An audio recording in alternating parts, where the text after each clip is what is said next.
Welcome everyone to the post-grad service exploration. Our first panelist is the dedicated and worldly Clare Pressimone. Next up, we have Mignon, the very diligent and hardworking person from the St. Joseph Worker Program. We have the brilliant and very engaging Nia Alvarez-Mapp. And of course, our resident Californian, the very charming and resourceful Andres Burgos. See, look at that smile. How could you not find him charming? All right, so we'll get right into things. I may have just introduced you, but I should also introduce myself. I am Ryan. I am one of the people working at the Wolfton Center as the Next Steps Americorps team leader. I run a mentoring program and a service program for upperclassmen who want to complete 300 hours of service in exchange for a little bit of money towards the tuition. But I would love to hear way more from you guys first about yourselves and what you do. So I would love for each of you to describe a little bit about yourselves and your experiences in service. Okay, and anyone can start.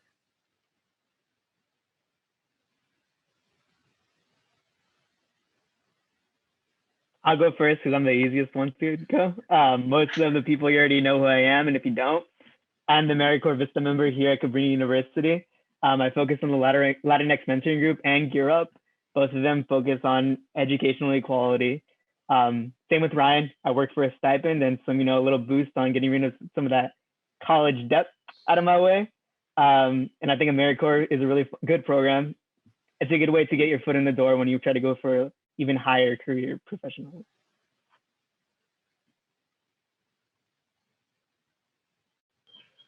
I can go next. Hi, everyone. My name is Clare Pressimone. I am a 2014 graduate of Cabrini. I currently work in international development. I most recently was based in Afghanistan with Catholic Relief Services. And I was a Salesian lay missioner in Cambodia from 2014 to 2016. And that kind of set me on a trajectory to get into the work I'm doing now. And I look forward to sharing more about that through your questions and yeah, whatever you guys are interested in knowing. Thanks for having me. Cool. Hi, everyone. My name is Nia Alvarez-Mapp. I'm currently a master's student at Union Theological Seminary, Columbia. I am also the deputy campaign manager for a woman named Diana Florence, who's running for Manhattan District Attorney. And I am also a social action chair and next gen chair for National Council of Negro Women and New York branch NAACP, where we're hosting a candidates forum in New York City.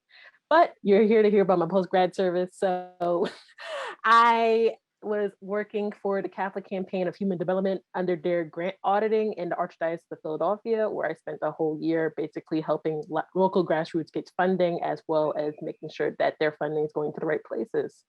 It was really rewarding work, and I'm excited to talk about it.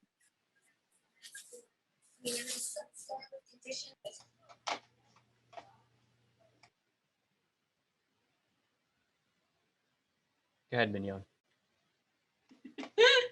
Hi, my name is Mignon. I graduated last year in May. My program is called the St. Joseph Worker Program.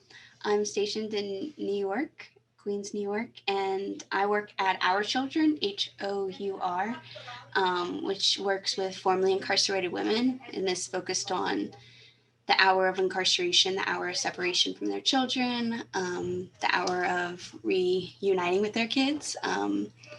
So it's really beautiful, but I primarily work at our community pantry that we also have right in our community. But yeah, thanks for having me. Yeah, of course. Thanks for coming. And so just for everyone to get an idea of how post-grad service takes shape, please raise your hand for just a moment if you are currently doing or did a service year specifically. Okay, so that's everyone. So someone explain for us real fast. I'm just going to elect Andres to go first, what a service year is, because that might be already a little bit of an information gap. Yeah, I definitely didn't know what a service year was coming in. I knew like programs that were around it, but I didn't really know a good way to explain it. I think now that I am doing my service year, I really do think it's how it sounds. You go and you do a year of service. The pay isn't as high because, the reward's supposed to be the service itself. But I think that's it. Just generally, like, it sounds really like weird to say like that's it. But it really is just that. All right. Thank you, Andres. And so I'm going to start prompting you guys with a few questions, but I would really love if you bounce off each other and have more of a normal conversation. My goal is the less you hear from me, the better. And I think we can all agree. So first question I just want to pose to everyone is, what drove you to serve others? It can be as broad or as simple as it sounds. I'm going to kick us off, and I hope you all can build off of this. So I actually was a transfer to Cabrini, and I transferred because I was looking for a change in major. I had started in archaeology, which is a very niche career path, and realized that I wanted to be kind of focusing more on service and particularly social justice. So I was starting to kind of look for a path that way, found my way to Cabrini, and got very involved in the ECG courses. Really a cool way for me to engage. I'm assuming ECG is still a thing, right? And got a chance to go do the Guatemala ECG course with Jerry Zurich and Dr. Raquel, who's no longer a teacher, I believe. So I went and did my week from when I was in Guatemala, and I will tell you, I called my parents from Guatemala to tell them that I was going to go do a year of service after I graduated, because it just really caught me. I realized that I wanted to be involved in a community doing something different, learning, experiencing, and really finding ways to develop and use the skills I had to serve others. And I think Cabrini really, nurtured that in me through that experience and has set me off. So that was kind of the thing that kicked me in that direction. Yeah, I would sort of go close to Claire, except I'm gonna narrow it down to the Wolfington Center. If anyone who knew me at Cabrini knew that the Wolfington Center was my second home, basically, I think I stayed there more than I stayed at my dorm or any class. So I was really basically loved social justice work, and I loved service when I was there my 4 years at Cabrini. And I was working with this organization called Power, and it's associated with Faith in Action. And I knew, and I had an idea what I wanted to do, but I didn't want to go to school just quite yet. I wanted to actually have the experience first before I went to school, because I always thought it's important to learn the practical sense of what we're doing before actually doing an academic source of it. So I could just sort of know what I'm getting myself into. And through my work at Power and with Power, basically, I met with this woman named Mary Laver, who worked at the Archdiocese, and said, hey, we have this service place called Catholic Campaigns for Human Development. I think you should join them, and sort of, because I know you sort of want to help with not-for-profits, let's look at this service and sort of go from that. So I was like, oh, this is awesome. I get to really experience something. I get to help people, but not in the more manual labor. I get to actually do more administration work and calculations, and seeing how I can help vitalize my time with the insight system instead of being as active.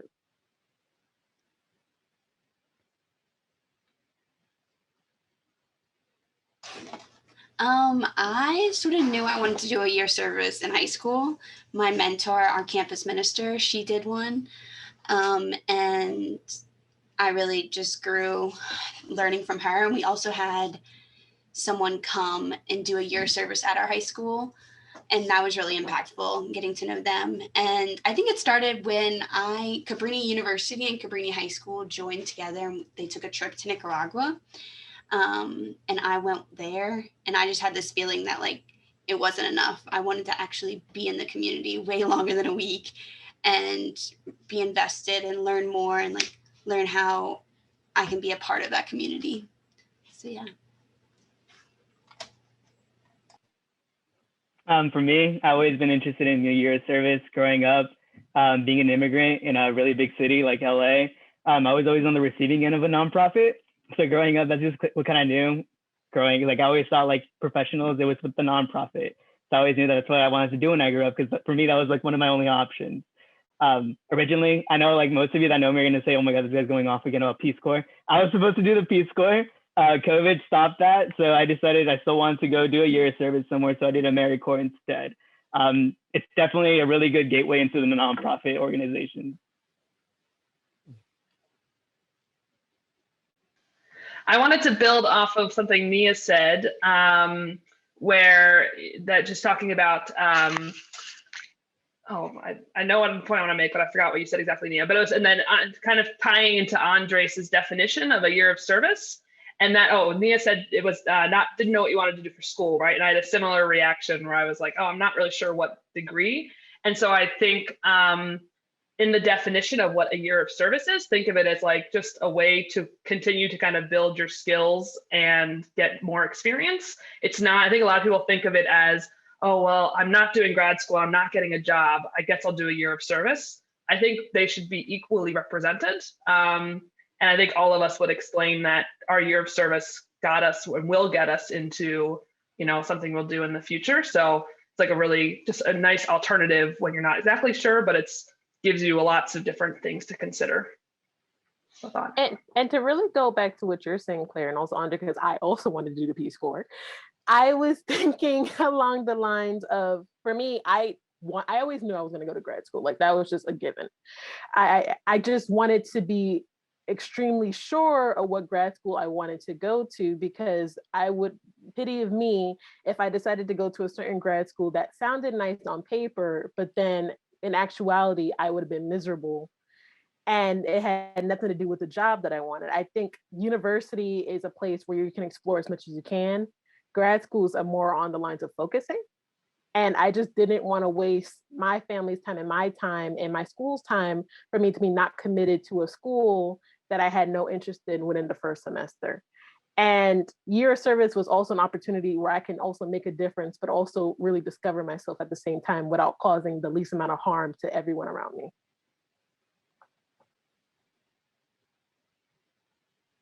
I think that's nicely put. I did not want to do Peace Corps. I did apply, but reached the point where I was pretty sure that was not my trajectory. So for anyone who's like, I'm not sure I want to do Peace Corps, look into it. It's definitely great. I know I have lots of friends, work with lots of people who've done Peace Corps. But I found myself drawn to more of the faith-based program. And so we can also talk about that, but just wanted to get my Peace Corps vote out there. In fact, I would love to talk about that for a second. Thank you for transitioning right into it. So I wanted to ask everyone how it is that you came to decide on the specific service program or programs that you did or are doing. That could be local, national, international, faith-based, Americorps, Service Year Alliance, Power, anything like that. I guess I can go off of why I chose Peace Corps and also Americorps. I really liked what they stood for. A lot of organizations tend to, when they're not that well established, they tend to come into a community and kind of just take over. They're like, you're doing it my way or you're going home. Like you're not getting any funding at all. I really do think Peace Corps and Americorps do focus on that aspect of like, we're helping you build up this community. We're giving you the resources, but also giving you this one person who kind of knows a little bit, so you guys can work together and build up your community. And I really think that's something that's kind of rare in a lot of these organizations. I do know that I forgot the specific name that Clare is in, but I've learned a little bit about it, and I really enjoy that organization also because it's faith-based, but it doesn't surround itself and enclose itself just on that faith. And I really think that's like something that a lot of you should look into organizations to make sure that these organizations aren't just coming over and kind of like it's mine, manifest destiny type of stuff,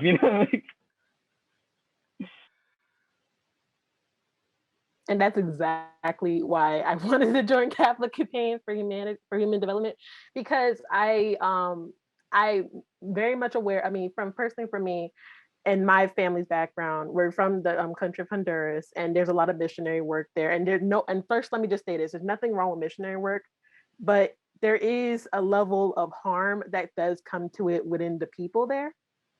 And I think I made a mistake when it wasn't a mistake. It was a great learning experience, but I also learned that if you go to a certain place for a certain amount of time and then you don't keep the relations there, that does a lot of harm, not only for you in the long term, but also for the people in that area.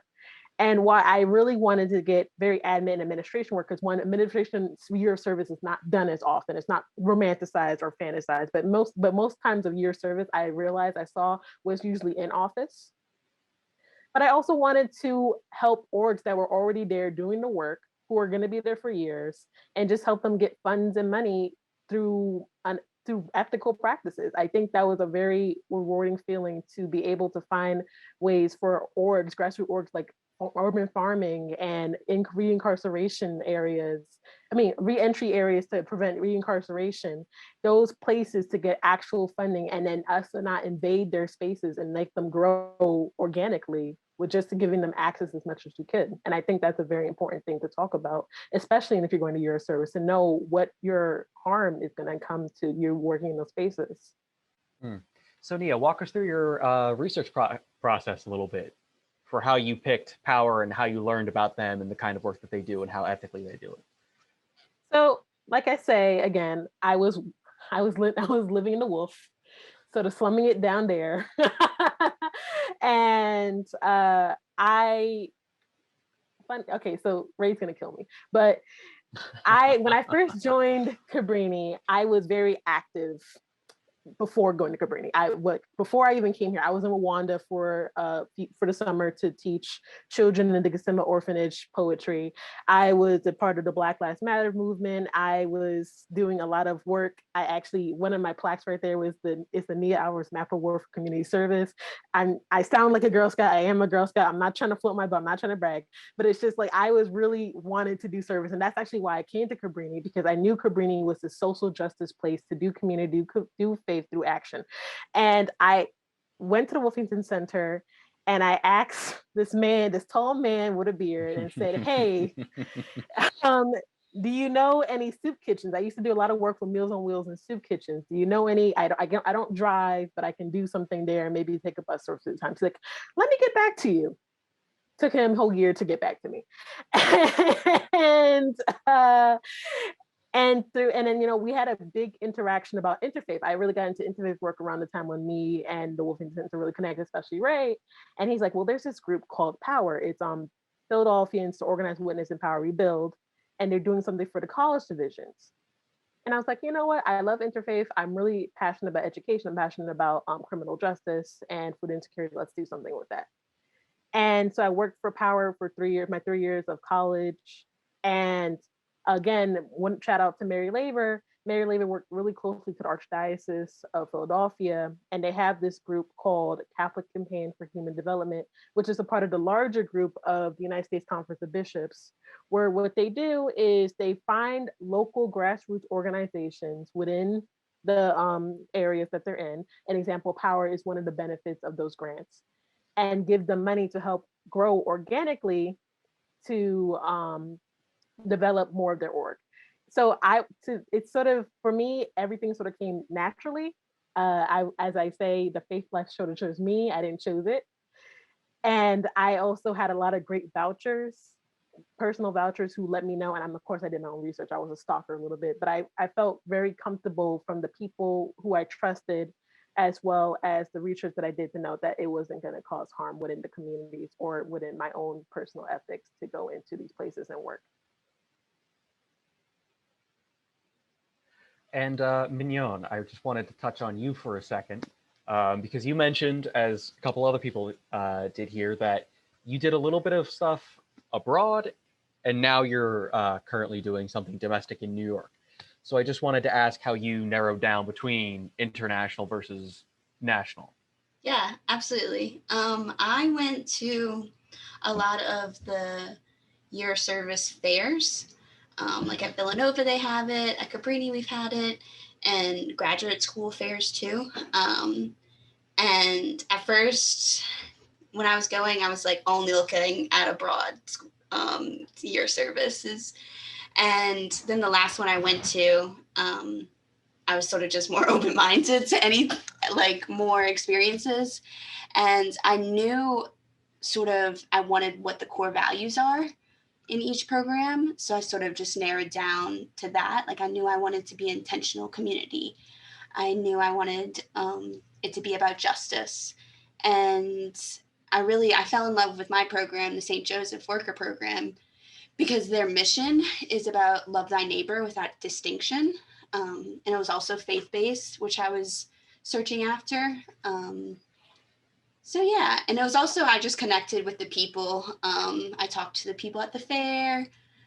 So I was really trying to be more open-minded and trying to look at, do my values line up with their values? And I really liked, it was one of the programs that had leadership as one of their core values, and they focused on strengthening their women that are in the program, their leadership skills. And we have a lot of training about that and how to like become great leaders. So I really liked that.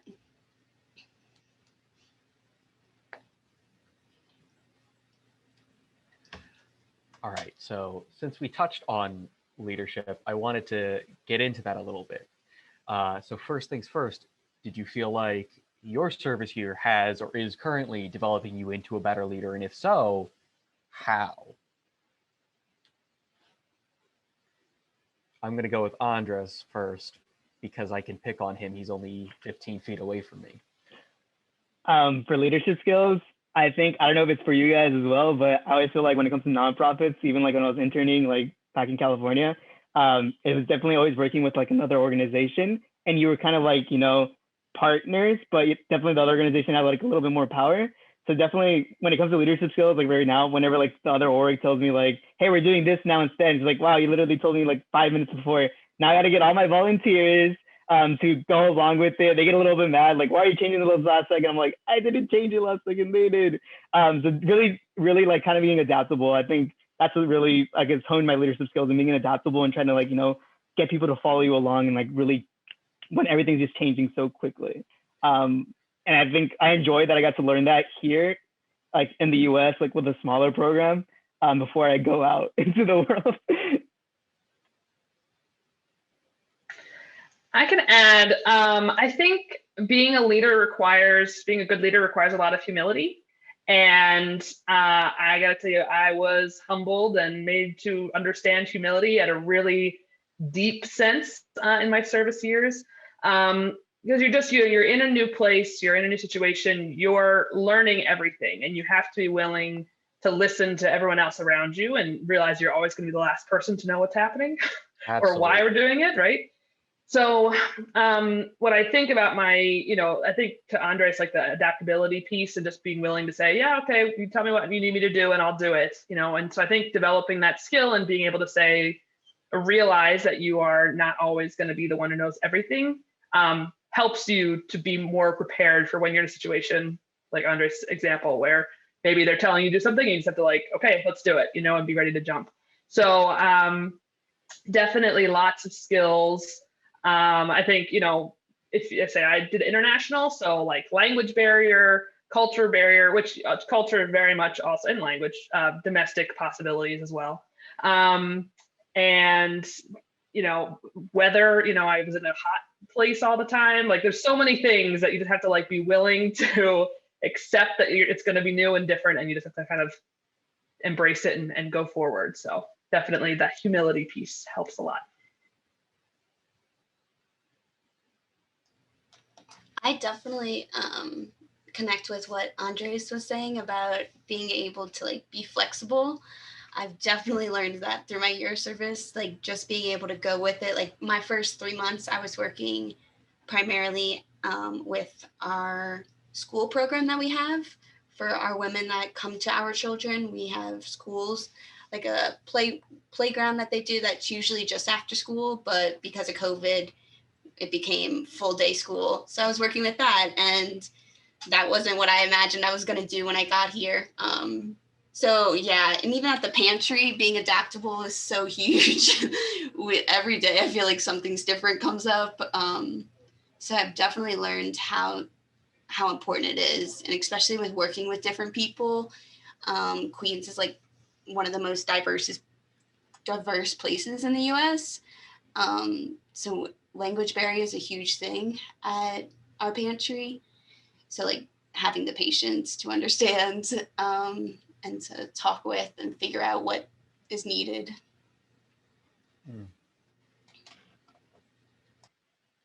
Communication is a big thing, honestly. Sort of just to wrap up what everyone's saying, I think for me, coming into a new space, not really know anybody per se, I mean, even though I was in Philadelphia, like I was in the main line for 4 years, I wasn't a part of Philadelphia, and I'm a New York girl, and I really, really, there were so many dynamics that I didn't understand, and there's so many deep relationships within my org, and even outside my org that I wanted to understand, but I just knew I couldn't. Was something that was really hard for me to, and like, I believe it or not, I am a little bit shy, so it takes a while for me to warm up to people. So so really just that communication point is really something, and also knowing that sometimes not everybody's your enemy, not everybody's your friend. Sometimes you just need to do what needs to be done to get the things that you need to get your job done. It's like, it's very important to understand that there's just certain things that you're just not going to like to do within your job description, that you just have to do it for the betterment of the community.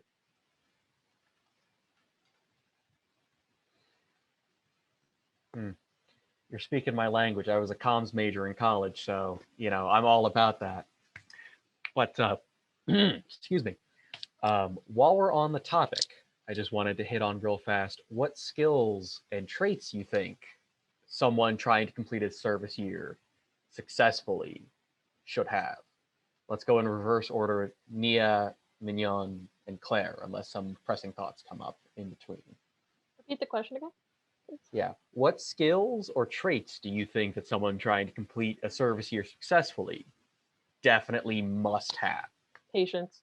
I honestly, you need a lot of patience with people. You're coming into a space where you don't really know the community like that, and you have your own ideas and minds of how things should get done or how should change it. And sometimes it's because it's either ignorance, or it's because you are from a different place where things are done the way you're used to it.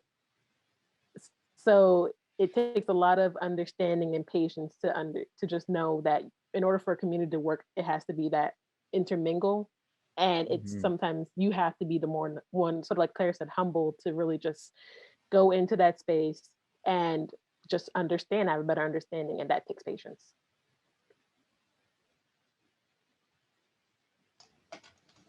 For me, I think it's compassion and empathy.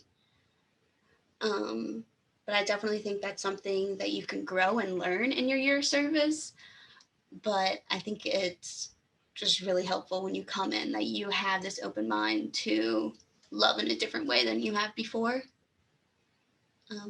So yeah, I think compassion is a huge part, no matter what you're doing, but especially with your year of service, that you give it your heart and really take time to reflect on things and what you experience at your organization. I'll repeat adaptability. That's one I always say to, I help with orientations for my program. So I always make people aware that that's something that's going to take them very far.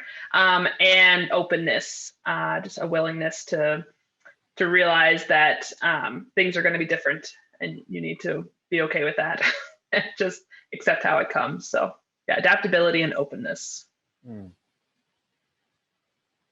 I think this is one that a lot of people forget, but I think we all experience this, a willingness to fail and like a desire to succeed. Especially when you're working with a nonprofit, a lot of times you're like, why don't people attend this? Like, why aren't people, like, they should know that this is good for them. Like sometimes it just happens, sometimes people won't attend your program. Sometimes people will go no, you're not actually helping people. You have to be willing to, understand that. And you have to be willing to understand that, like how Nia and Claire and Mignon was saying, people do things differently in other places. But no matter how many times you fail, you have to have a desire to succeed and know that you really have a big heart and compassion, like how Mignon was saying, to want to make something better.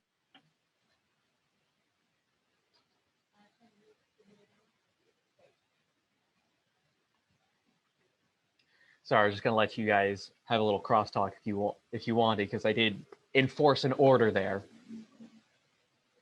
Well, I could just say, really willingness to fail is also a really big thing. That would be my number 2 from patience. And really, because there's so many, again, I think one of my biggest failures, and I'll openly admit, when I was at the CCHD, I wanted to do this really great art project. with all the schools in Pennsylvania. Now I do not have a driver's license, and if anyone who lives in Pennsylvania knows, you sort of needed to go places, and I wasn't able to communicate and be as efficient as I should have been because of that. And then more importantly, the timing was just always off, and it was never right. And a lot of personal things were going on for me personally that also made me sort of fail as well. That I just felt like I wasn't meant to be there, and I just wanted to go home. And it also sucked because during this time as well, the pandemic happened. So that even made it was even more of a setback into the things that I wanted to do for my programming. And I had to accept that my year was almost up, and that I felt like a lot of the things I wanted to accomplish, I couldn't do because of the setbacks were happening to me. So, but it didn't really, it stopped me, but it made me learn to work smarter, not harder in my efforts from the little time I had left. So I just really want to thank you again, Andres, for reminding me of that. So, yeah. I think that's an interesting point, Nia, too, though, because I think with a year of service, a lot of times we go in with these expectations and things that we really want to accomplish. And I think when we also shared how like we wanted to be more, somewhere where we weren't going to have a bad impact. Like Nia, you said it really well, where we want to make sure the community we're in is not going to be negatively impacted when we're gone, right? We want to make sure. So I chose a program that was, they're very entrenched in those communities and they're there. I'm just kind of like an additional piece for a little while, but they're going to be there for always, right? But I think I had to kind of measure my expectations going in, because if I, went in hoping I was going to achieve something really big, in a year, I would have 100% been disappointed. So much of that, my first year, I had the fortune of doing two. But in my first year, it really was just, sitting back and learning, watching, understanding what was going on. Definitely, trying lots of things and failing them because I didn't speak Khmer, which is the language in Cambodia. I don't know any Cambodian people in America. So there was just, that was kind of a thing. And I wanted to add to another characteristic. And this was actually in the description of the program. So my program, again, is the Salesian Lay Missioners. And one of the phrases in the description was that you required a sense of humor. And I think as soon as I read that, I was like, oh, these are my people. That's what I want. But I think that is something, a willingness to really just take a step back and enjoy the moment, whether it's, you just failed at something or you were uncomfortable in a situation, but to try and find the levity or try and understand that, anyone in your situation would have had the same experience. It's going to be so different and so unexpected on so many levels. There's going to be lots of joy. There's going to be lots of hurt at times, but an ability to just say, you know what, it's all going to be okay. And I can get through this. And I've got people around me who can experience this with me. I think that helps a lot in that experience.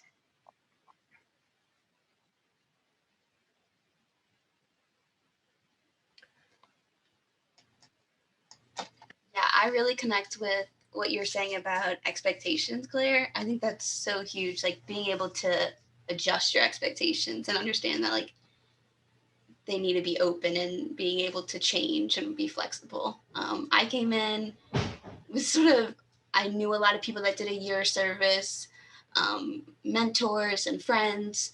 So I sort of knew what it was going to be like, or I had this idea. But like being able to change that into what my program is and into my community members that I live with and what that looks like and those challenges.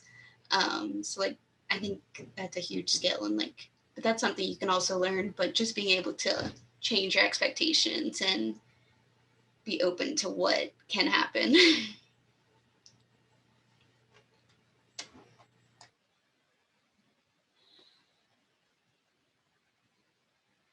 So let's have a little bit of a change of pace.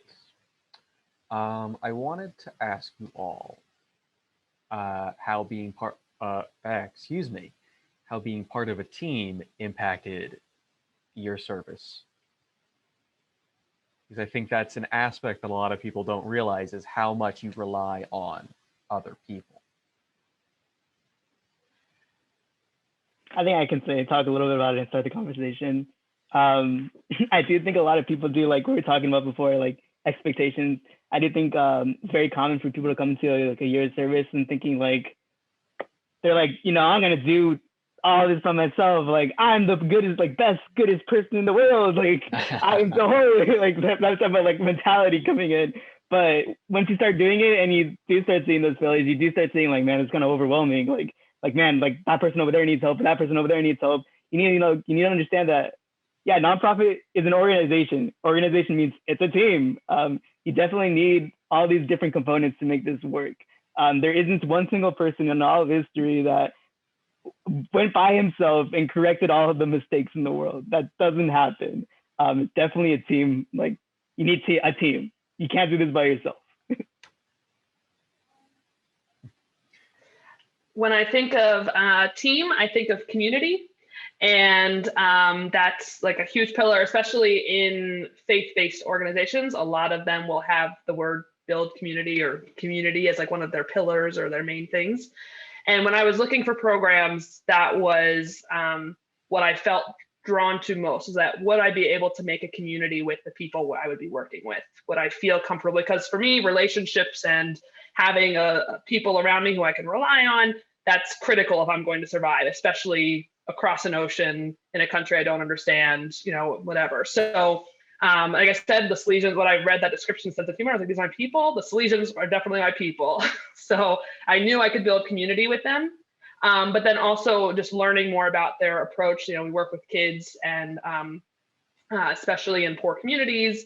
And so, you know, kids are a great way to feel connected, you know, to have that kind of drive to work towards something greater. I think you want to really make that experience great for the youth you work with. So I could see that, you know, whether I did, you know, maybe I messed up a few times or didn't know what I was doing, at least the people around me were willing to help me try and willing to teach me and show me those different facets of the day-to-day life. So I think it's really critical, and I've learned a lot by living in that community. Actually, in one of my jobs, so when I worked in Afghanistan now, they asked me about my volunteer experience because of my community experience. They said, oh, you've lived in a community, like you've mentioned community in your application. Talk about that, because it's really important being in Afghanistan where it's really isolating. So that's something you can kind of pull out and will always help you no matter what you do post-grad service. Post-grad service.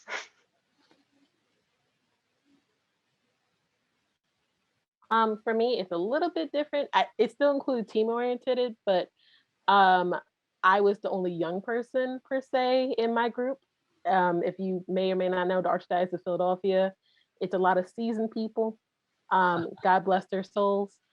And I'm sort of, and you know, my age, I'm sort of more quick with everything. Like I have to get it. If you give me a task, I'm gonna get it done, and I'm gonna get it done today. They're a little bit more on lines of quality, but but like the quality that they're sort of used to, as I'm in regards of quality, but double checking, but you know, there's other things that need to get done.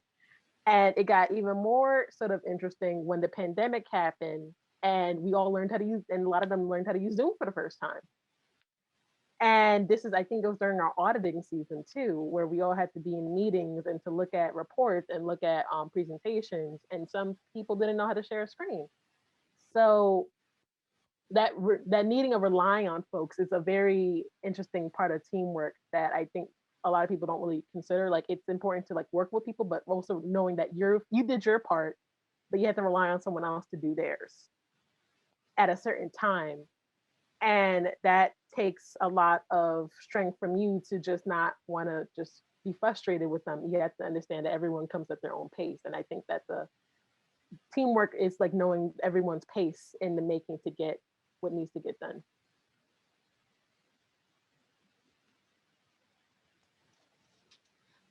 For me, my placement site at Our Children, it's really relies on our volunteers and teamwork with them.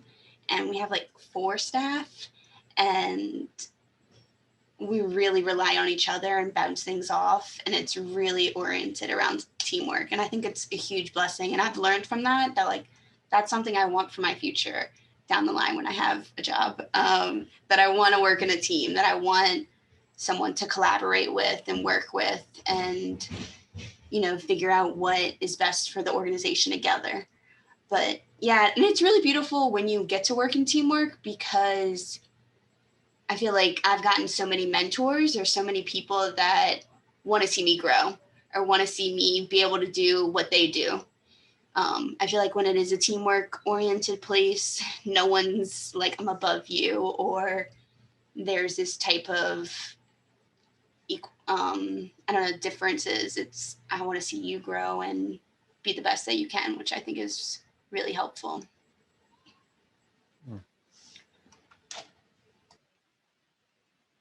So in the remaining time we have left, I'll give you guys a little bit of a roadmap, just be respectful of everyone's time. I'm going to ask 2 final questions.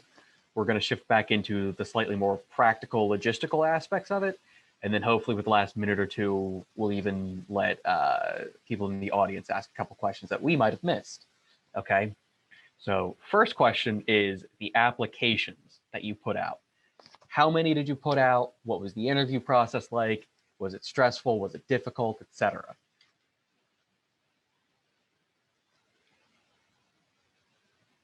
For Americorps, it's really easy. I'm going to tell you that it's easy. You go into the website, put up your application, put up your references, boom, boom, boom, boom, click whatever you want. For Peace Corps, that was the hardest application I've done in my life. It was so strict, and like the amount of things you had to do. Even if you got in after application interviewing, you had to go through a medical background, and that took years, like not a year, like almost 7 months of like taking out my blood, like, and over like $200, which they did not reimburse. I never got my money back. But yeah, I think that from my experience, the application process was like really hard for one organization. But then when I went to Americorps, it was very simple, and I always honestly enjoyed that a lot more, because it gave me more opportunities to apply to different places and like expand like what did I want my reach to be. Thank God I was a writing major, because there was a lot of essay questions that needed to be asked. At least for my position, I had to write 3 essays, and it had, and even in the Peace Corps, when I applied to Peace Corps, it was a lot of essays, and they were like, "Why do you want to do this? What part of this?" And it's like it's really it's like it's almost a job interview, but it's also a program, but a fellowship, and it anyway. And ranting, yeah, I felt that, but no, it was a lot of writing, and it was also very hard because another person, a close friend of mine, also applied for the position at the same time. So it was, I was sort of side-eyed, so we had to side-eye each other for a little bit when we were applying for CCHD, but it was the only application I did. No, it was Teach for America, CCHD, and then Peace Corps, and I really wanted CCHD mainly because I wanted to stay in Pennsylvania. And it was just the side eyes and just the stress of just sort of waiting, because, you know, again, Archdiocese, it took their sweet time to do applications. And I didn't know whether I got the job or not closer to when I was graduating. So then that had a whole bunch of planning, which I'll talk about in the next when it comes to financial parts.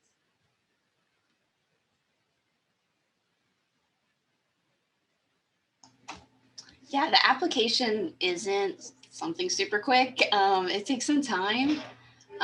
For mine, it was like Nia was saying, a lot of ethical questions.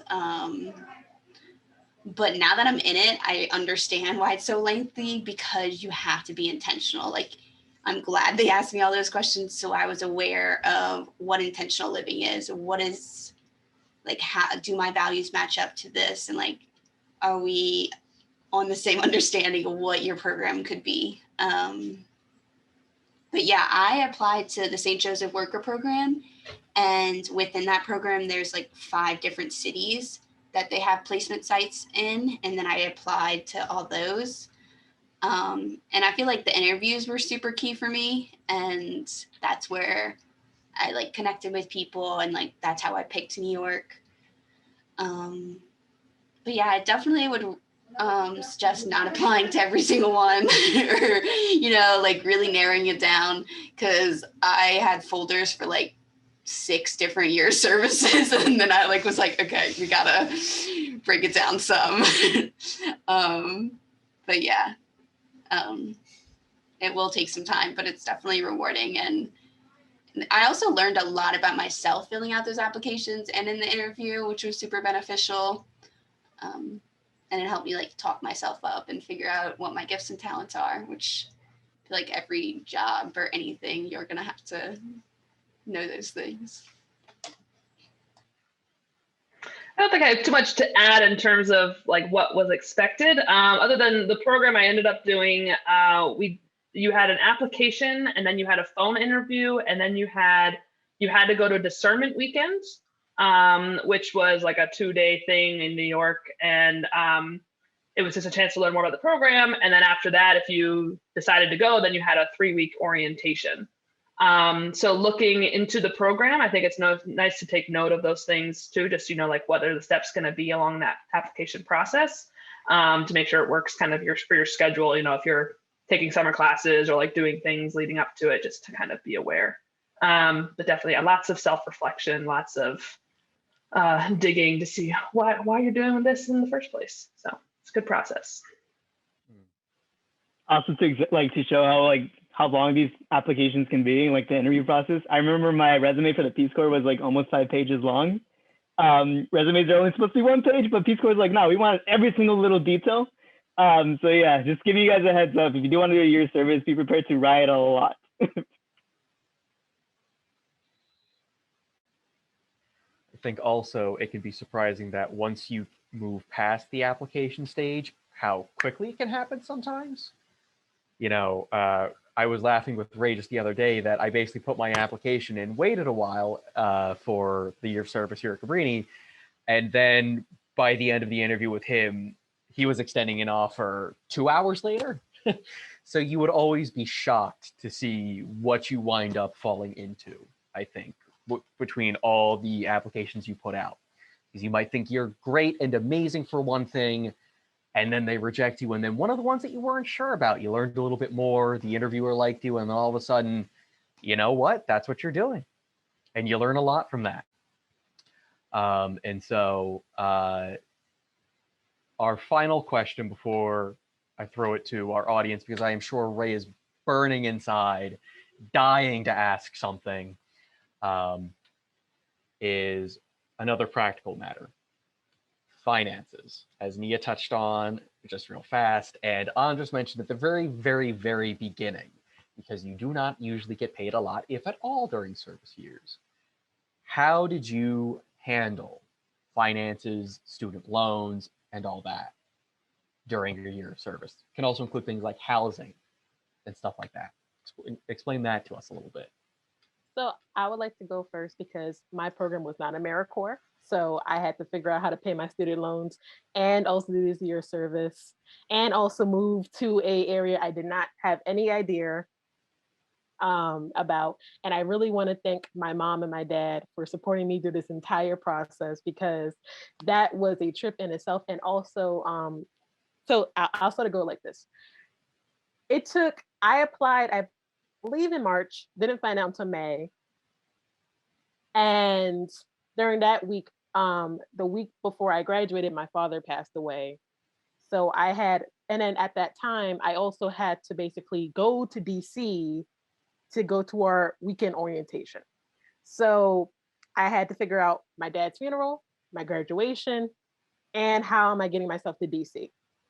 Didn't have any financial plans at that time. Didn't know now, and then 6 months, and then I didn't have any type of, I had to sort of basically, me and my parents, my mom and my stepdad had to sort of figure out and sit there and just sort of figure out how we're going to do all this. Also, I was going to Honduras because we already made a plan to go to Honduras to see family because I graduated. So that was a really long 2 weeks. So what I had to do a forbearance on my student loans.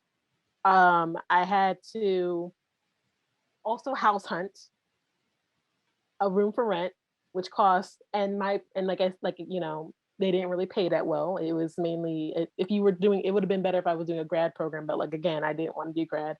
So I took a really small stipend. So whatever I had to pay, and then plus I had to get another job to do this program, couldn't do, and then it got very overwhelming to the point where I had to sort of figure out on my mom and my dad, how am I going to stay? So there was times where I had to move around houses, still paid rent for my initial apartment.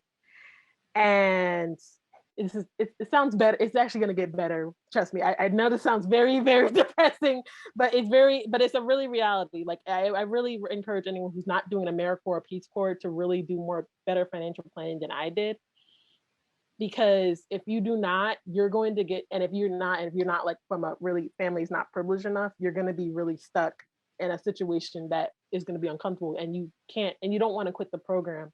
But it's also very important to know that you're going to not have a good time if you're going to be put in a place that has not allowed you with healthcare, doesn't allow you a tuition hold or freeze, and doesn't give you a bigger stipend. So that's a very important thing that needs to be talked about, especially when we go to non-Peace Corps, non-Americorps jobs, and you want to do this years of service. But it was worth it. And I do remember when I talked to my parents about it, like at the end of the day, all of this was worth it, because next thing you know, I got into union where I got to put an even longer hold on my loans.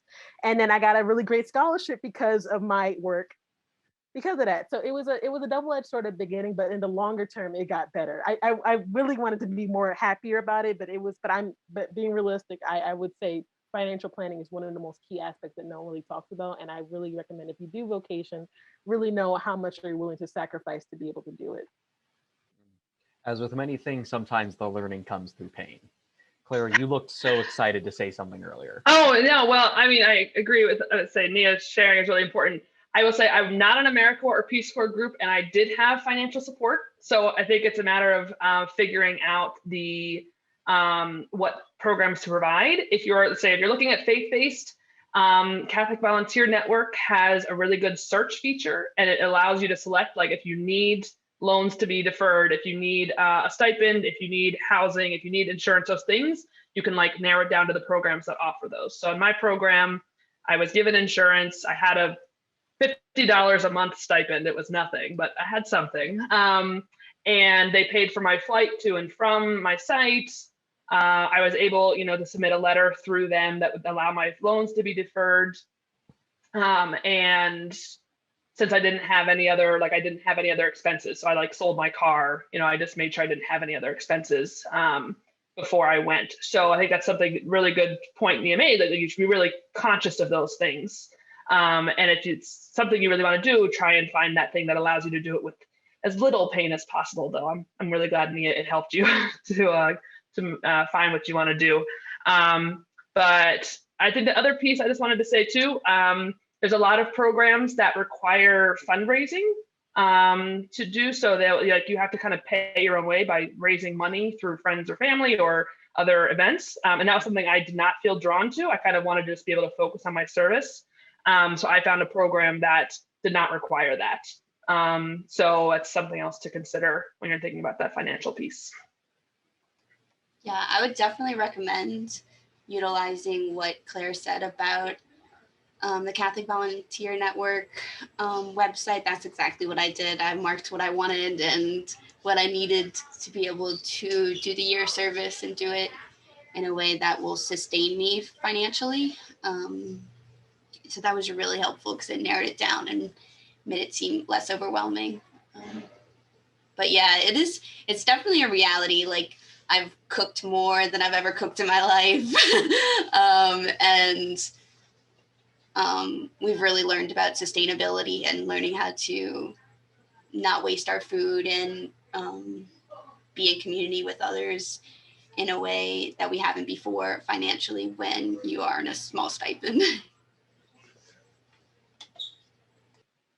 Yes, I'll finally talk about the privileged Americorps and Peace Corps. First I've ever heard that.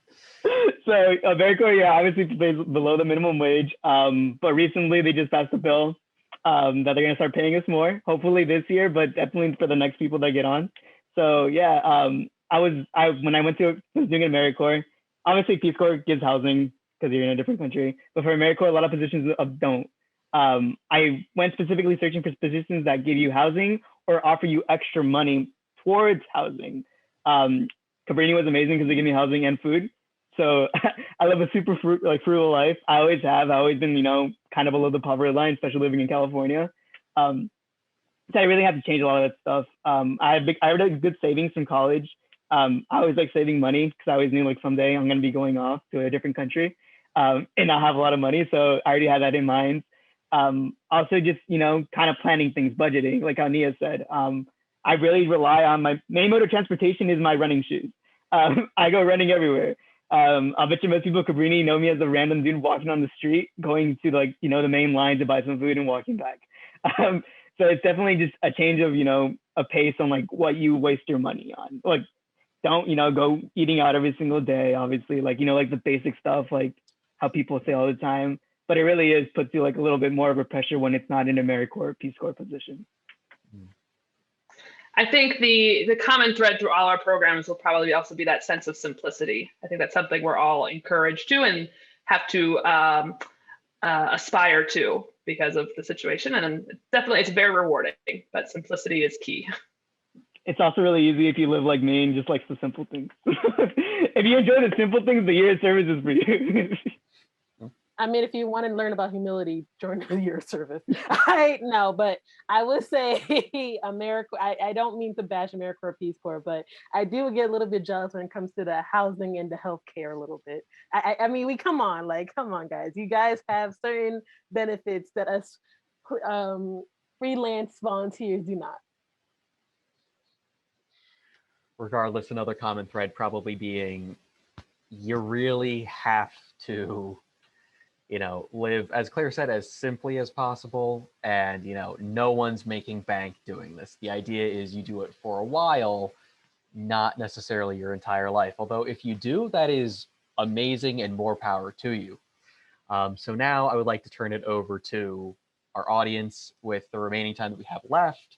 You know, I know we've gone a little bit over time, but that is exactly how my brain works. So suffer with me. Anyone who wants to unmute themselves or type it out into the chat, and then I'll read it out.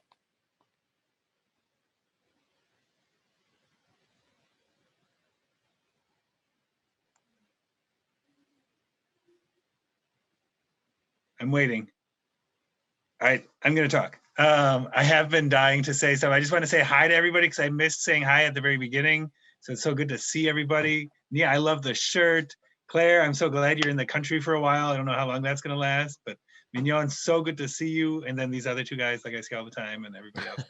So that's good. But no, I just, I'm dying for this to be something that like a third of Cabrini does. I just think it's such a good thing, and I hope we can get word out about it. My own experience says you can have all sorts of reasons, even bad reasons, for going into this and have a good experience. I went because my then girlfriend was moving to New York for med school, and I'm like, I need to go to New York, and I applied to a bunch of jobs and I didn't get any of them. So I'm like, all right, I'm going to volunteer for something. And it was so late that all the other volunteer programs were filled up until this one Vincentian one still had space, and I had an amazing experience. I just think it's you know, you got to be careful. Don't just like flop into it, because then you're really like just relying on grace for it to work. But I think it can be a really great way to transition from college into the rest of your life and try something out, go to a new place, try a different kind of job, try a different living situation. And yeah, I thank everyone here for helping to make that part of people's experience going forward. It worked. I got married and we're happy, and we've got 3 kids too. So that's another thumbs up. I was going to ask if that then girlfriend going to med school was the illustrious Karen Tang, MD herself. The very one. Yes, indeed. Follow her on TikTok. I just wanted to add to what Ray was saying that it really is something that can just, you know, open lots of doors. And, you know, as you're looking for, you know, what is best for you, like this is something that can always, you just never know, you know, you never know what's going to happen. And I think also what's really great about people like us who've done years of service is that I've met very few people who don't like talking about it. So talk to them, you know, if you're really not sure, if this didn't give you enough information, reach out to any one of us, reach out to anyone you know who's done something, and talk their ear off, or let them talk your ear off, you know, and they'll be so happy just to share. I get lots of people will reach out to me who are looking at my program, and I, just happy to share the stories and really give a sense of what the experiences are. So anybody you know who's done something like this, they'll be happy to tell you all about it. And the nice thing is, if you need to explain it to other people, there are enough programs that people kind of understand, right? You could say like, oh, it's like the Peace Corps, but blah, blah, blah, blah, right? And I think that fits. Like people, there is that category if you're talking to family. They might be like, okay, but why aren't you making money? Why don't you go get a job? And there's more conversation to be had there. But at least that you can begin the conversation with, this is part of my plan going forward. Yeah, I think doing this year of service taught me so much about myself and the strengths and the weaknesses that I have. And like I said, I mean, this program, as much as if someone asked me, would I do this all over again and not do it?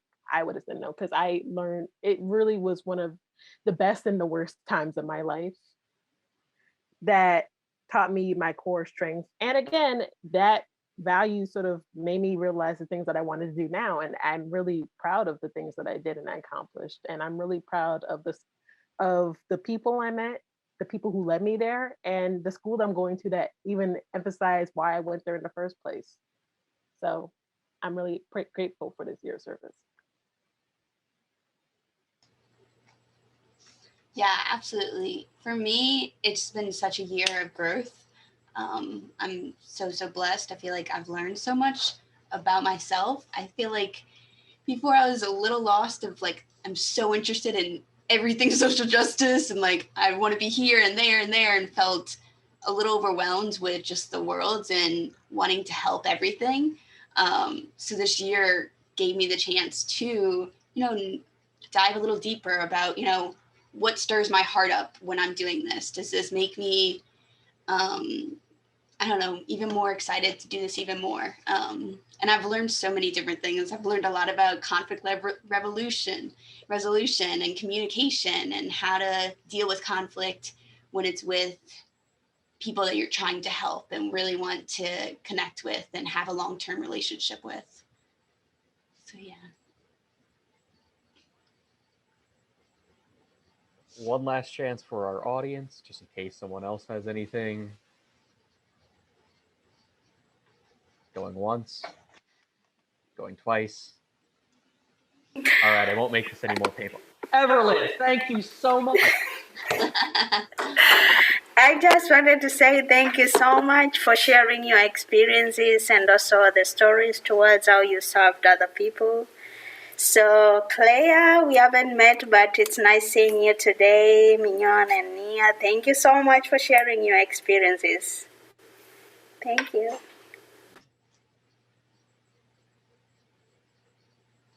I see someone typing, and I could either be making this incredibly awkward for her, or we might have a question.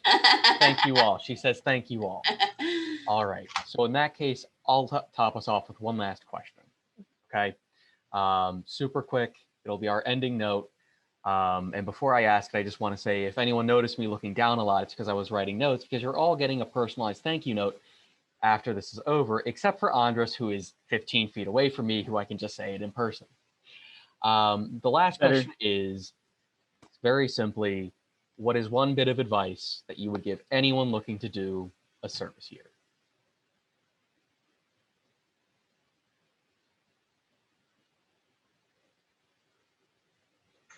This is a very kind of broad piece of advice, but if you are here and you have already started thinking about doing a year of service, I would encourage you to do it. If you've reached the point of, I'm thinking about it, let me think about it, I think it's worth the jump. And I'd say, then take that next step, at least apply to a couple things and see if it, if you find the right one for you. But I hope what we've shared today has stirred something in you to encourage you to at least really consider it, to at least through the next step. So we'll be keeping you in my thoughts and prayers as you all discern what's next for you. Yeah, I was trying to think of another way of saying do it, go for it. But yeah, I would just recommend taking the leap of faith and, trusting, the universe and what it has to offer for you and what you can learn. I'll say do it with intent, and the intent has a double meaning. for one side of it, you're doing it because you're making an impact, and it has to be a strong ethical impact that you're not causing harm to the communities that you're serving, but then also recognizing that the intent is also for you, and that even through the rough times, you're there for a reason. So do it with intent. My piece of advice would be to come to the Wolfington Center and ask me, Ryan, or Ray for help. I think that's it. That's all I got to say. All right, well, just to stall for time for a second, because I'm trying to get some links that we were going to share for some resources for everyone to work, but my browser has decided it doesn't like me today. I just wanted to mention that Clare and Mignon's advice specifically reminded me of probably the best advice that I've ever gotten in my entire life, which is if something both scares and excites you at the same time, that is an excellent sign that you should go do it. And that was just enough time to get one of these documents into the chat. All right. So yeah, huge thank you to everyone once again. I thought you all brought so much insight, wisdom, and clarity to our conversation. And hopefully next year, someone else can have this chat with you all at Cabrini, and it'll even be in person. Wouldn't that be nice? Down in the chat there are 2 Google documents. They're actually separate, containing Andres's list of a bunch of different individual service programs and all the different aspects of them, like what fields they're related to, what they offer, that sort of thing. Second one, if you're interested, is a bunch of lists of websites for frequently asked questions in different service programs.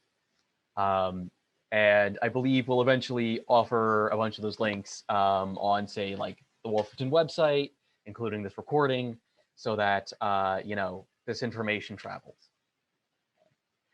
Thank you all once again, and we are massively over time, so I'll let you go.